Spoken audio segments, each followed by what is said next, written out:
Hello, good morning students. So आज हम अपना जो नेक्स्ट लेक्चर है उसे कंटिन्यू करने वाले हैं। पिछले लेक्चर में हमने देखा था कंपोजिट्स मटेरियल के बारे में।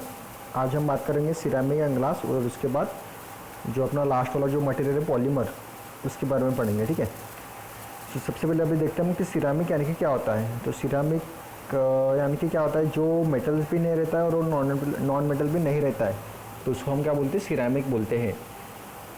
तो अगर उसके कुछ एलिमेंट्स की अगर हम बात करें तो उसमें आता है ऑक्साइड्स आता है, नाइट्रेट्स आता है, उसके बाद कार्बाइड्स आते हैं। ठीक है। उसके बाद सिलिकॉन कार्बाइड्स वगैरह जो भी है, यानी कि बेसिकली ऑक्साइड, नाइट्रेट्स और कार्बाइड्स, ये जो एलिमेंट्स जो रहते हैं उसको हम क्या बोलते हैं, सिरेमिक्स बोलते हैं।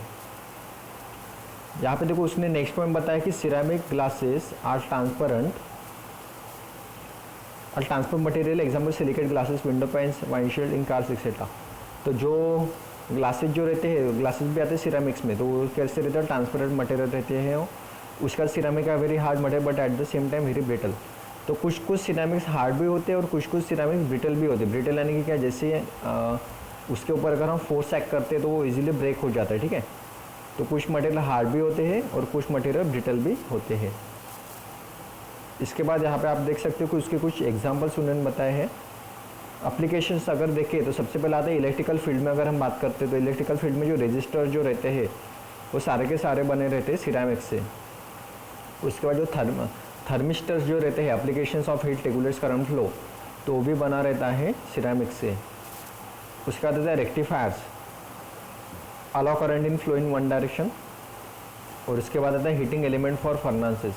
तो ये जो सारे जो एप्लीकेशन है इलेक्ट्रिकल फील्ड में, सारे के सारे बने रहते हैं सिरेमिक से। उसके बाद कुछ अदर एग्जांपल्स भी है उसके एप्लीकेशंस की। अगर हम बात करें तो सबसे पहले आता है clay shaped die inorganic materials. तो जितने भी क्ले से जो बने हुए जो चीज़ें रहती है, जिसके ब्रिक्स हो गया, उसके बाद टाइल्स हो गई, सीवर पाइप हो गया, चिमनी फ्लू हो गया, चाइना, पोर्सिलेन एक्सेट्रा, ये सारे के सारे एग्जाम्पल्स आते हैं सिरेमिक में। उसके बाद अगर रिफ्रैक्टरी की बात करें तो डिज़ाइन टू प्रोवाइड एसेटेबल मैकेनिकल और chemical properties of high temperature. Example उसके आते हैं space shuttle all silica insulating tiles. तो जो टाइल्स वगैरह जो रहते हैं, ठीक है, तो सारे के सारे टाइल्स भी बने रहते हैं सिरेमिक मटेरियल से। उसके बाद आता है आपका पॉलीमर्स। ठीक है। यहाँ पे आप देख सकते हैं, यहाँ पे भी कुछ उसने बताया है कि polymers include the family plastic and rubber materials. तो पॉलीमर यानी कि क्या, जो प्लास्टिक और जो रबर रहता है उसको हम क्या बोलते हैं, पॉलीमर बोलते हैं। Many of them are organic compound that are chemically based on carbon, hydrogen and other non metallic elements. तो इसका जो एक मेन एलिमेंट जो रहता है वो एक तो कार्बन रहता है या फिर हाइड्रोजन रहता है। तो कार्बन का अमाउंट इसमें ज़्यादा रहता है। Daily example include polythene, PVC, cable insulation and rubber types, car bumpers and dashboard etcetera. ये इसके एग्जाम्पल हो गए। And excellent engineering polymer is Teflon is provided frictionless bearings. अब इसको हम आगे देखते हैं। पॉलीमर आएंगे क्या होता है। The word polymer means, poly means many and meros means units parts. Polymer means many parts और मेनी यूनिट्स। तो छोटी छोटी चीज़ों को बना के, मतलब देखो यहाँ पे नंबर ऑफ मोनोमर्स है। मोनोमर्स यानी कि सिंगल यूनिट। अगर हम सिंगल यूनिट को अगर हम एक जगह हम कलेक्ट करते हैं तो उसको हम क्या बोलते हैं, पॉलीमर। जैसे कि एक मान के चलो कि एक नंबर ऑफ छोटे छोटे यूनिट्स, यानी कि एक बूंदी का लड्डू है। ठीक है। एक बूंदी का लड्डू अलग वेरियस बूंदी से बनता है। तो पॉलीमर जो मोनोमर से वो हो गया एक आपकी बूंदी, और पॉलीमर हो गया एक बूंदी का लड्डू। क्योंकि बूंदी का लड्डू में बहुत सारे कैसे रहते, बूंदी रहते हैं। तो मोनोमर यानी कि एक सिंगल यूनिट, और पॉलीमर यानी कि क्या हो जाएगा, नंबर ऑफ यूनिट्स को अगर हम एक जगह पे कलेक्ट करते हैं तो उसको हम क्या बोलते हैं, पॉलीमर बोलते हैं।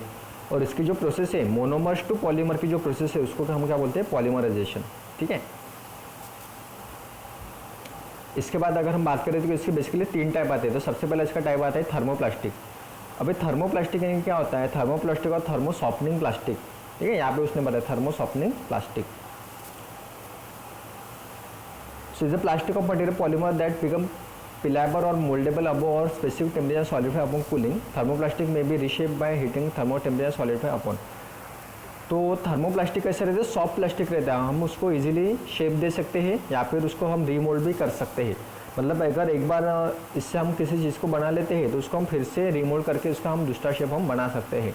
तो इसको हम क्या बोलते हैं, थर्मोप्लास्टिक पॉलीमर। यहाँ पे आप देख सकते हो इसके वेरियस एग्जाम्पल उसने बताए एप्लीकेशंस। तो सारे के सारे किससे बनते हैं, थर्मोप्लास्टिक से। उसके बाद है thermosetting polymers. So thermosetting polymer यानी कि क्या, दो thermosetting polymers have their chains cross link by covalent bonds. तो इसके जो लिंक है वो बनते हैं कोवेलेंट बॉन्ड से। The starting material place into the mould to form a desire shape. और उसने अगर एक बार कोई शेप अगर ले लिया उसने, तो वापस हम फिर से उसका शेप चेंज नहीं कर सकते, ठीक है।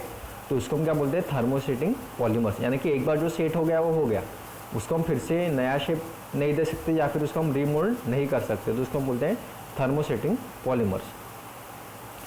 The polymer is then heated or initiated with UV light and chemical reaction occur to form the cross link between the chains.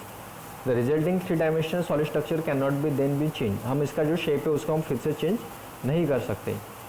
Further heating will not cause the polymer to soften, melt or change shape unlike thermosoftening polymers. तो इसका जो material रहता है बहुत ही hard रहता है, यानी कि जितने भी हार्ड टाइप के जो प्लास्टिक रहते हैं वो बने रहते हैं थर्मोसेटिंग पॉलीमर से, और जितने भी कुछ मान के चलो कि जो सॉफ्ट प्लास्टिक जो रहते हैं वो बने रहते हैं इससे जो इसके पहले थर्मोप्लास्टिक से, ठीक है। तो पहला होगा थर्मोप्लास्टिक और दूसरा होगा अपना थर्मोसेटिंग पॉलीमर्स।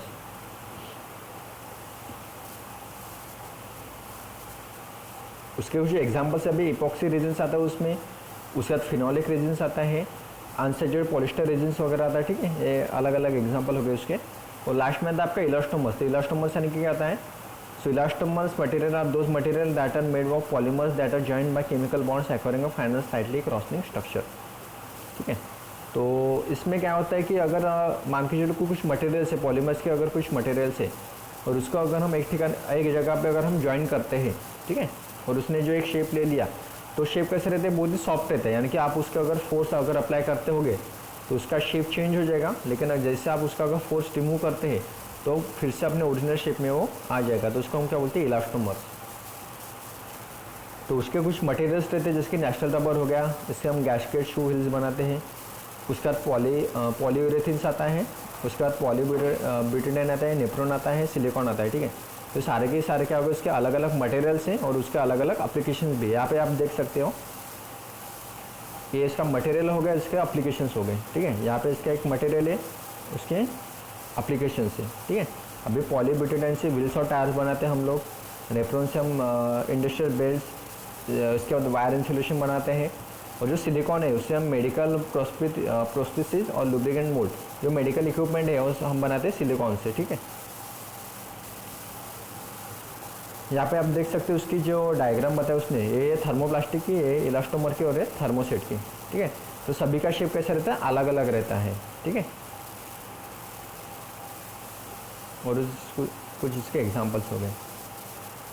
यहाँ तक हमने क्लासिफिकेशन ऑफ मटेरियल देखा है। इसके बाद वाले लेक्चर में हम इसके आगे वाला पार्ट पढ़ेंगे, ठीक है। Thank you.